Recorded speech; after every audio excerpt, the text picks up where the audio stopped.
I was taken aback when my sister-in-law and mother-in-law criticized me so harshly, completely unaware of the sacrifices I had made. They had no idea that I was taking over my mother-in-law's debts, and their lack of gratitude stung deeply.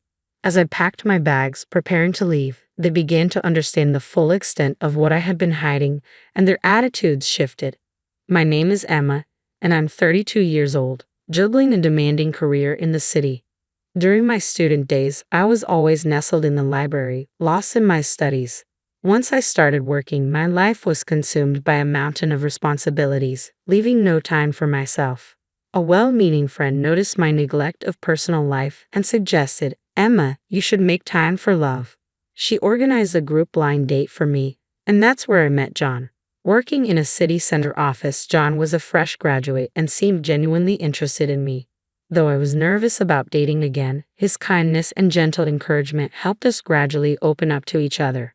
Our feelings deepened quickly, and within a year, we decided to marry. It felt like a dream come true, a remarkable shift from my work-centric life. My friend, astonished by how fast things had progressed, remarked, "Wow, you're actually getting married." I replied with excitement, "Yes, it's amazing, isn't it? I'm so glad you set up that blind date. I truly appreciate it and can't wait for the wedding." With excitement and anticipation, I was about to step into a new chapter of my life. Our first step was to introduce each other to our families. My parents greeted John with warmth and enthusiasm. "Emma, it's been a while since you mentioned a boyfriend, and I was starting to worry you might not get married. John, please take good care of her." Hearing these words made me realize for the first time how deeply my parents cared. Although they had always given me the freedom to make my own choices, I could now see their unspoken hope for me to find happiness in marriage. Their concern and support warmed my heart. When I visited John's home for the first time, I felt a mix of nervousness and excitement. His parents were incredibly kind and made me feel at ease right away. We all sat down for dinner, and while I was eager for the occasion, I was also a bit anxious, especially about meeting John's sister, Melissa. At 25, she was straightforward and candid, which caught me off guard. She asked, "Emma, aren't you getting married a bit late?"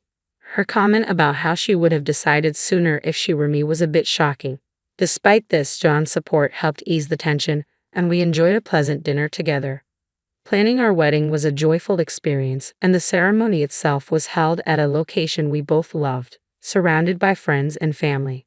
The day was perfect, and our honeymoon was filled with fun and adventure. When we returned home, we embarked on our new life together, finding joy in everyday moments.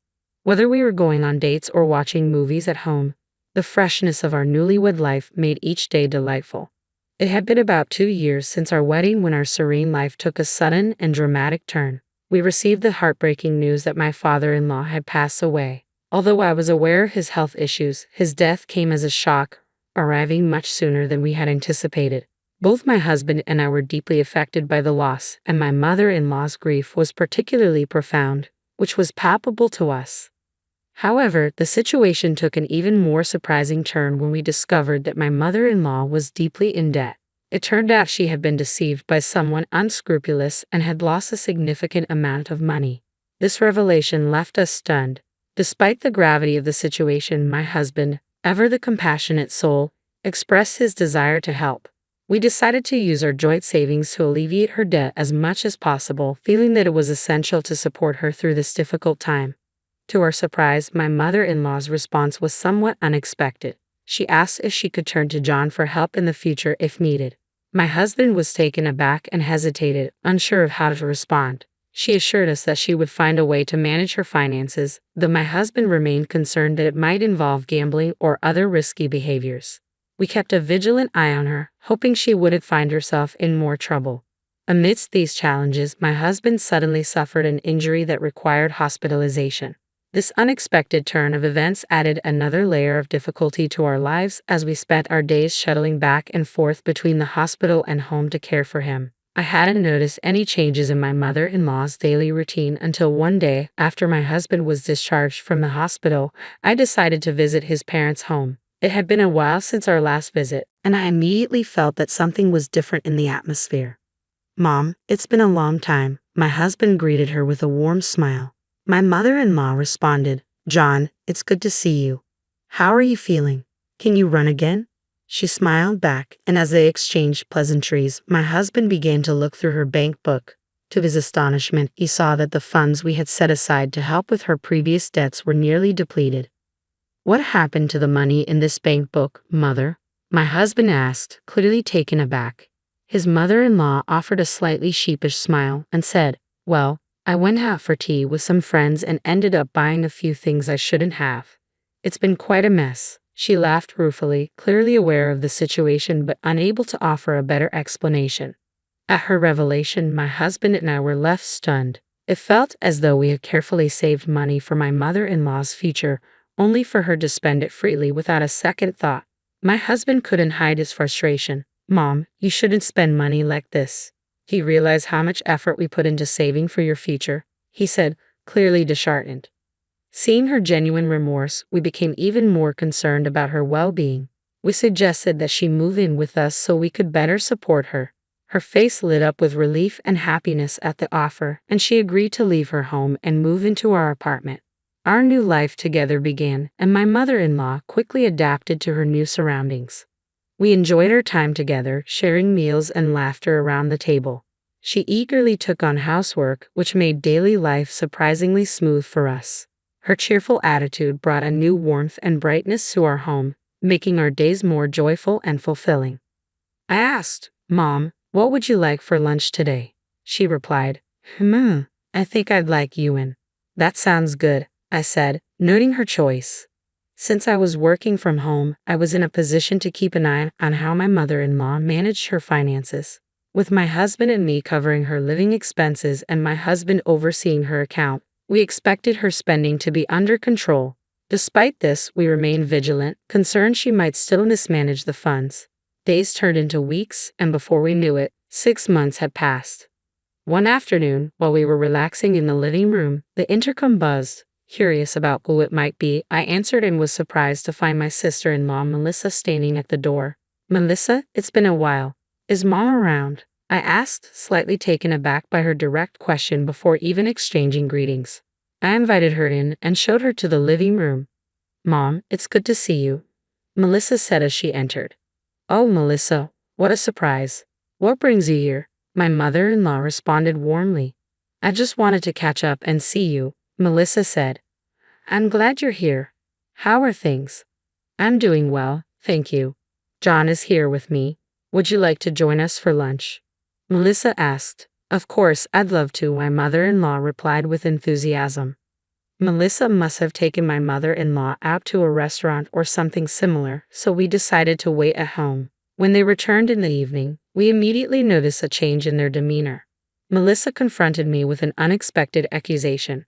"Emma, you're tormenting my mother, aren't you?" she said, leaving me stunned and confused. My mother-in-law also looked at me with a stern expression. My husband quickly defended me. "What are you talking about? There's no way Emma would do something like that." Despite his reassurance, Melissa was unyielding. "John, you're being deceived too. Mom says she can't go out and that Emma is making things difficult for her at home."